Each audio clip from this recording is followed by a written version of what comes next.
जय माता दी दोस्तों। वर्ल्ड बेस्ट मैजिक में आपका हार्दिक स्वागत है। कैसे हैं आप सब, ये बताने के लिए कमेंट बॉक्स में जय माता दी जरूर लिखें। दोस्तों, आज हम बात करेंगे माँ दुर्गा के दूसरे स्वरूप माँ ब्रह्मचारिणी के बारे में कि किस प्रकार हम माँ ब्रह्मचारिणी को प्रसन्न कर सकते हैं। इस दिन आप माता की पूजा करते समय किस रंग के वस्त्र पहने और माता को क्या भोग अर्पित करें, साथ ही माता को कौन सा फूल पसंद है और इनकी पूजा करते समय आपको किस मंत्र का जाप करना चाहिए। इसके अलावा हम आपको बताएंगे माँ ब्रह्मचारिणी की संपूर्ण पूजा विधि और कथा के बारे में। साथ ही हम आपको एक इच्छा पूर्ति उपाय भी बताएंगे जिसे करके आप अपनी मनोकामना पूरी कर सकते हैं। दोस्तों, नवरात्र के दूसरे दिन माँ दुर्गा के दूसरे स्वरूप माँ ब्रह्मचारिणी की पूजा की जाती है। ब्रह्म का अर्थ है तपस्या और चारिणी का अर्थ है आचरण करने वाली। ब्रह्मचारिणी का अर्थ है तप का आचरण करने वाली। माँ के इस स्वरूप की पूजा करने से तप, त्याग, सदाचार, संयम आदि की वृद्धि होती है और जीवन के कठिन समय में भी उसका मन कर्तव्य पथ से कभी भी विचलित नहीं होता और एक बार जिस चीज का संकल्प कर लेते हैं तो उसे पूरा करके ही रहते हैं। दोस्तों, ब्रह्मचारिणी इस लोक के समस्त चर और अचर जगत की विद्याओं की ज्ञाता हैं। इनका स्वरूप श्वेत वस्त्र में लिपटी हुई कन्या के रूप में है, जिनके एक हाथ में अष्टदल की माला और दूसरे हाथ में कमंडल है। ये अक्षय माला और कमंडल धारणी ब्रह्मचारिणी नामक दुर्गा शास्त्रों के ज्ञान और तंत्र मंत्र आदि से संयुक्त हैं। अपने भक्तों को ये अपनी सर्वज्ञ संपन्न विद्या देकर विजयी बनाती हैं। माँ ब्रह्मचारिणी का स्वरूप बहुत ही सादा और भव्य है। अन्य देवियों की तुलना में वह अति सौम्य, क्रोध रहित और तुरंत वरदान देने वाली देवी हैं। माँ दुर्गा का ये स्वरूप अनंत फल देने वाला है और इनकी उपासना करने से जीवन में ज्ञान की वृद्धि होती है। माता ब्रह्मचारिणी ने अपने तप के माध्यम से ही राक्षसों के अत्याचारों से मुक्ति दिलाई थी। माँ की पूजा पाठ करने वालों को माँ इष्ट फलों की अभीष्ट फल प्रदान करती हैं और समस्त कष्टों से मुक्ति दिलाती हैं। माँ के आशीर्वाद से घर में सुख, शांति और आरोग्य की प्राप्ति होती है। साथ ही माँ की आराधना से जीवन में उत्साह, उमंग, धैर्य व साहस का समावेश होता है। जिनके जीवन में अंधकार फैला हो और हर तरफ से परेशानी ही परेशानी नजर आ रही हो, तो माँ का ये स्वरूप दिव्य और अलौकिक प्रकाश लेकर आता है।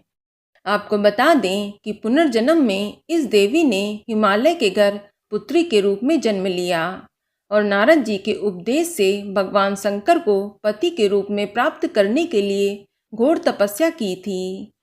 इस कठिन तपस्या के कारण इन्हें तपचारिणी अर्थात ब्रह्मचारिणी नाम से जाना गया। 1000 वर्ष तक इन्होंने केवल फल फूल खाकर बिताए और 100 वर्षों तक केवल जमीन पर रहकर शाक पर निर्वाह किया। कुछ दिनों तक कठिन उपवास रखे और खुले आकाश के नीचे वर्षा और धूप के घोर कष्ट सहे। 3000 वर्षों तक टूटे हुए बिल्वपत्र खाए और भगवान शंकर की आराधना करती रहीं। इसके बाद तो उन्होंने सूखे बिल्वपत्र खाना भी छोड़ दिया। कई हजार वर्षों तक निर्जल और निराहार रहकर तपस्या करती रहीं। पत्तों को खाना छोड़ देने के कारण ही इनका नाम अपर्णा पड़ गया। कठिन तपस्या के कारण देवी का शरीर एकदम क्षीण हो गया। देवता, ऋषि, सिद्धगण, मुनि सभी ने ब्रह्मचारिणी की तपस्या को अभूतपूर्व पूर्णकृत बताया, सराहना की और कहा कि हे देवी, आज तक किसी ने इस तरह की कठोर तपस्या नहीं की है। ये आपसे ही संभव था। आपकी मनोकामना परिपूर्ण होगी और भगवान शिव जी तुम्हें पति के रूप में प्राप्त होंगे। अब तपस्या छोड़कर घर लौट जाओ। जल्द ही आपके पिता आपको लेने आ रहे हैं। माँ की कथा का सार ये है कि जीवन के कठिन संघर्षों में भी मन विचलित नहीं होना चाहिए। माँ ब्रह्मचारिणी देवी की कृपा से सर्व सिद्धि प्राप्त होती है। दोस्तों, माँ ब्रह्मचारिणी की पूजा करते समय आपको हरे रंग के वस्त्र पहनने चाहिए। इससे आपको पूजा का विशेष लाभ मिलेगा।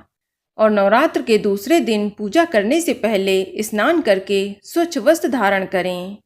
इसके बाद आप डेली वाली पूजा करें, कलश की पूजा करें और माँ दुर्गा की पूजा आरती करें।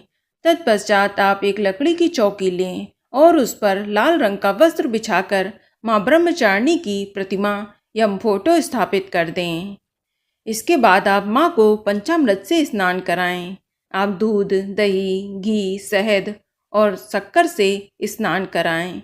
इसके बाद माँ को अड़हुल का फूल या कमल का पुष्प अर्पित करें।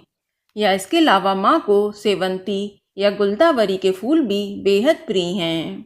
और माता को आप वट वृक्ष के पत्तों से बनी हुई माला अर्पित करें। इससे माँ बुद्धि और ज्ञान में इजाफा करती हैं।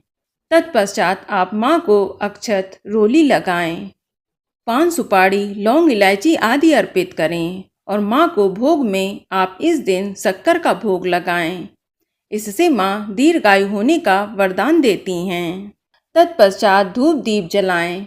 इसके बाद आप माँ ब्रह्मचारिणी के मंत्र या देवी सर्वभूतेषु माँ ब्रह्मचारिणी रूपेण संस्थिता नमस्तस्यै नमस्तस्यै नमस्तस्यै नमो नमः का जाप कम से कम 108 बार करें। इसके बाद आप माँ ब्रह्मचारिणी की आरती करें और फिर अपने हाथ में एक पुष्प लेकर अपनी मनोकामना बोलें और माँ ब्रह्मचारिणी स्वरूप का ध्यान करते हुए ये पुष्प माँ के चरणों में अर्पित करें। ऐसा करने से माँ आपकी मनोकामना शीघ्र पूरी करेगी। साथ ही इस दिन ब्राह्मण को चीनी का दान करना भी बेहद शुभ होता है। चलिए अब हम जानते हैं नवरात्र के दूसरे दिन का इच्छा पूर्ति उपाय क्या है। दोस्तों, इस दिन आपको एक छोटा सा उपाय करना है। इसके लिए आपको एक कटोरी में थोड़ा सा गेहूं का आटा लेना है और उसमें थोड़ी सी शक्कर मिला लेनी है। इसके बाद आप इस कटोरी को किसी बर्तन से ढककर अपने पूजा घर में माता के सामने रखकर अपनी मनोकामना को बोलकर रात भर वहीं रखा रहने दें और फिर अगले दिन सुबह आप ये शक्कर मिला हुआ आटा किसी पेड़ के नीचे डाल दें या जहाँ पर भी चींटियाँ हों वहाँ डाल दें। दोस्तों, इस उपाय को करने से आपके घर में धन आगमन होगा।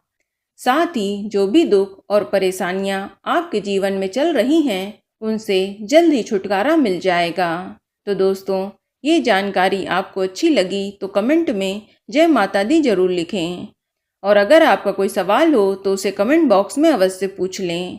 और इस वीडियो को लाइक करें, शेयर करें और साथ ही साथ चैनल को सब्सक्राइब करें। धन्यवाद।